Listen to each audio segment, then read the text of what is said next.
qu'Allah nous préserve. Le chien, ce n'est pas permis.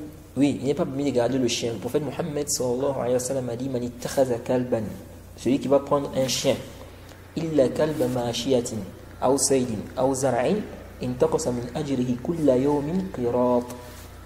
Ça c'est dans le rapporté par l'imam Ahmed, l'imam al-Bukhari et bien d'autres. Le prophète a dit celui qui va prendre un chien, en dehors du chien qui garde, n'est-ce pas, la végétation, les plantations, ou bien qui garde le troupeau, ok, ou bien le chien de chasse, il dit on diminue chaque jour de ce récompense le qirat. Le qirat, les savants disent c'est l'équivalent de la montagne de Uhud. Ça veut dire que si tu prends un chien, chaque jour, on va diminuer dans ton ajr, de ce que tu vas faire, que ce soit la prière, en tout cas ce que tu vas faire comme adoration, on diminue de ton ajr, ce qui est équivalent à la montagne de Uhud. Donc ça veut dire que le musulman doit s'écarter de quoi?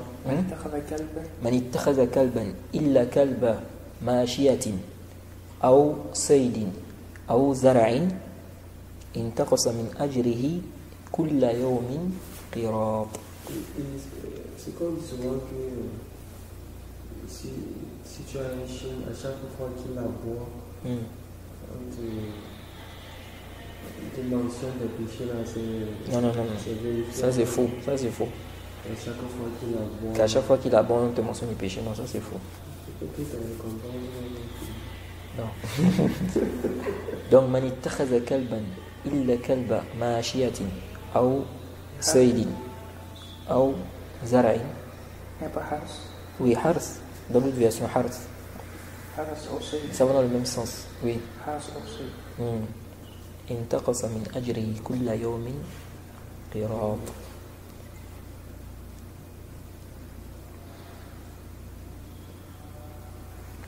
Donc, si tu veux garder les chiens ou si tu veux avoir les chiens, il faut quoi? Que ça soit dans ces trois cas-là. Végétation, il va garder la végétation, ok, plantation, ou bien, comment on appelle ça? C'est pour la chasse, ou bien c'est pour garder les troupeaux. Garder les troupeaux. Machia, ce sont les troupeaux. Machia, les troupeaux. Donc, tu as par exemple des moutons, des cabris. Tu prends un chien pour suivre. Il n'y a pas un endroit où on a mentionné que s'il aboie. Ça, c'est faux. Que non, s'il aboie, ça diminue la récompense. Non. Maintenant, ici. On diverge sur la signification du qirat là. Oui, il y a une divergence sur le qirat. Mais, ici, là, quand on dit, le prophète, ici, dans ce hadith, il a accepté 3 cas.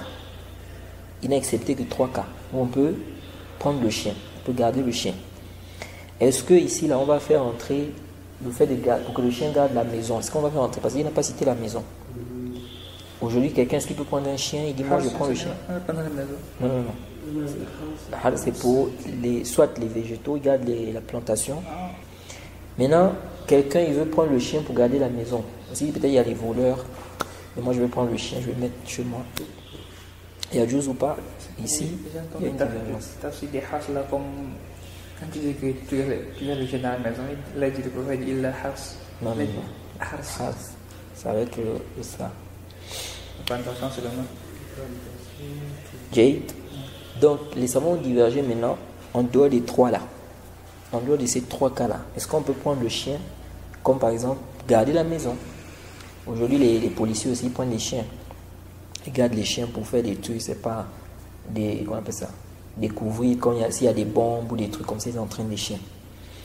Alors les certains savants qui ont dit on peut prendre le chien en dehors de ces 3 cas-là. Donc tu peux prendre par exemple un chien pour qu'il te garde la maison. Pourquoi? Parce qu'eux ils voient ici qu'on a demandé, ici c'est pour garder. Le chien va garder le troupeau, il va garder la plantation. Donc c'est la même chose aussi pour les maisons. Ok? Mais ce qui est sahih, Allah le plus savant, moi en tout cas la vie que je suis, c'est que c'est interdit. On ne prend le chien que pour les 3 là, les 3 cas là. Pourquoi? Parce qu'au temps du prophète on volait. Au temps du prophète on volait. S'il y avait la permission, le prophète allait dire, il allait dire aussi pour les maisons.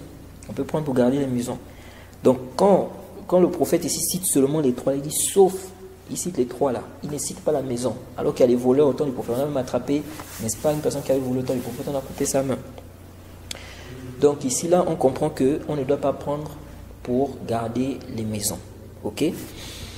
Donc,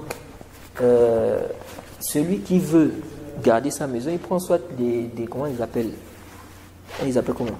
Je ne sais pas, les policiers ou les vigiles, je ne sais pas qui, pour garder la maison. Ou bien il cherche un autre moyen halal qui peut lui permettre d'être en sécurité chez lui. Mais garder les chiens là, non. Et ici, là, le hadith, les âmes. On voit qu'il y a une divergence, mais as-sahih, c'est âme. Le prophète ici parle du chien, al-kalb. Parce qu'il y a des savants qui ont dit, les chiens qu'on nous a permis de garder là, ils ne rentrent pas dans le même hukm là. Parce qu'eux, on nous a permis de garder ça. Jaïd, nous disons non, le prophète n'a pas accepté ici. Ça veut dire que ce soit le chien que tu as pris pour la chasse, ou bien pour les troupeaux, tout ça là, s'il vient laper le récipient, il a la même sentence. Il n'y a pas une différence à faire entre lui et puis les autres chiens. Et si on dit aussi que dans la salive du chien, il y a des microbes, ça va être âme. Oui. Il n'y a pas de farq à faire entre un chien que tu prends pour garder les troupeaux ou bien un autre chien. Et il est mieux de garder ces chiens-là ailleurs aussi. Pas chez toi. Parce qu'on a encore un autre hadith où on dit que les anges ne rentrent pas dans une maison où il y a quoi? Où il y a le chien. Donc ça, c'est encore un autre problème.